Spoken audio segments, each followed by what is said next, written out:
все лето работаем, выращиваем, а осенью ждем ярмарки. Горожане каждую ярмарку ждут с нетерпением. Таскира Сагдеева из Нурлатского района привезла говядину. У нее личное подсобное хозяйство. На ярмарках продает уже 10 лет. Говорит, постоянные покупатели приходят годами.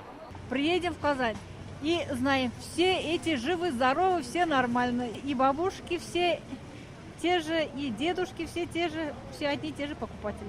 Подготовилась к ярмарке и фермер из богатых собов Зульфия Сунгатова. Привезла целую газель овощей. Половину грузовика она распродала за 1,5 часа. У нас вообще натуральные продукты, с любовью выращенные, хорошие. Чаще берут и картошку вот сейчас берут, и лук.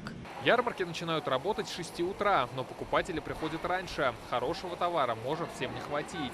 В ходу сегодня не только овощи, но и молоко. С Нурлата приехали, привезли 1,5 тонны молока. Молоко берут хорошо. Немножко только осталось.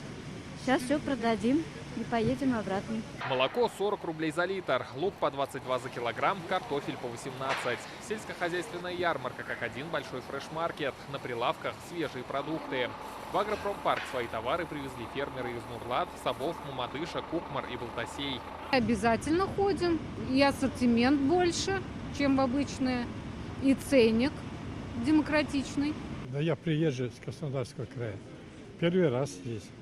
Цены нормальные, хорошие. Дешевле и, вот то, что приезжают частники, у них все-таки свое. Урожай собран, заготовки сделаны. Как правильно доставить его на прилавки, рассказывают специалисты Роспотребнадзора и ветеринарной службы. Сегодня эксперты ведомства объяснили начинающим фермерам, как правильно искать новые рынки сбыта. Это мероприятие позволит в первую очередь расширить наши каналы сбыта фермерской продукции, потому что горожане наши давно желают эту продукцию, но вот новые сельхозпроизводители, кто в том числе занимается сельхозкооперацией, не знают, как и куда можно реализовать. Самое главное, чтобы были сопроводительные документы на реализуемую пищевую продукцию, чтобы не было продуктов с истекшим сроком годности, соблюдались условия хранения.